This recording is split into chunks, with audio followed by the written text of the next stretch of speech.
at stake. Folks, it's not hyperbole to suggest our freedoms are literally on the ballot this November.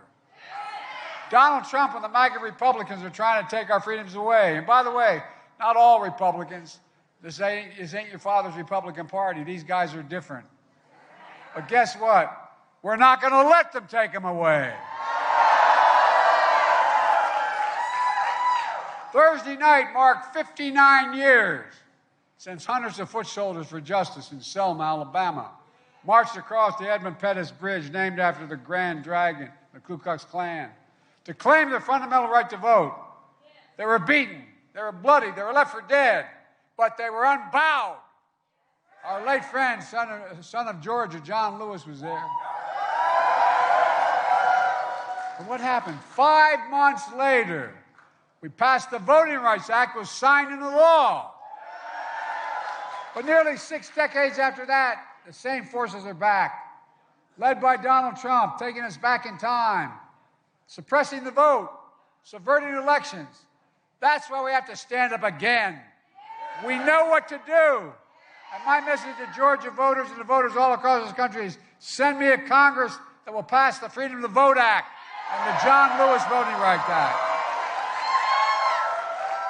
The same forces that want to deny the right to vote try to deny other core values of American diversity as well, banning books, erasing history, instead of celebrating the contribution of immigrants to our country, to our economy and our communities. Donald Trump calls them vermin, poisoning the blood of America. No one should ever doubt where my heart is. Unlike Donald Trump, on my first day in office as president, I introduced a comprehensive plan to fix our immigration system, secure our border, provide a pathway for citizens, for dreamers and their families, farm workers, essential workers who helped us through the pandemic and are part of the fabric of our community. Because unlike Donald Trump, I know who we are as Americans. It's why I promised to have an administration that looks like America. The most diverse cabinet administration in American history, led by a vice president. The court represents all the people. 65% of the judges I've appointed are women. 65% are people of color. I've appointed more black women to the circuit courts than every other president in American history combined. And the first African-American woman to the Supreme Court. Look, in my State of the Union address, I talked about the social worker in Alabama. She scheduled an IVF treatment for her second child. But the Supreme Court of Alabama shut down IVF treatments across the state, unleashed by the U.S. Supreme Court decision overturning Roe v. Wade. What her family has gone through should never have happened. And folks, you know why this happened. Well, I'll tell you why. Donald Trump. He came to office determined to see Roe v. Wade overturned. In fact, he brags about it.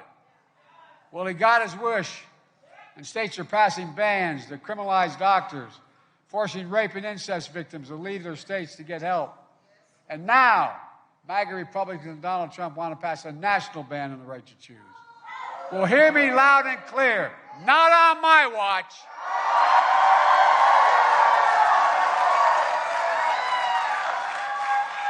In its decision to overturn Roe v. Wade, the Supreme Court majority wrote, and I quote, "Women are not without electoral or political power." As I said in the State of the Union, they ain't seen nothing yet.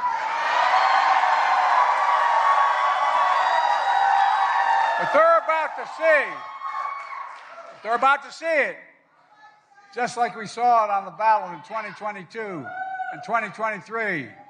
And they'll find out again in 2024. I'm deadly earnest about this. Look, I want to thank Vice President Harris for leading the way in this issue and so many others. And Georgia, I have a message for you. Send me a Congress that supports the right to choose, and I promise you, I will restore Roe v. Wade as the law of the land again.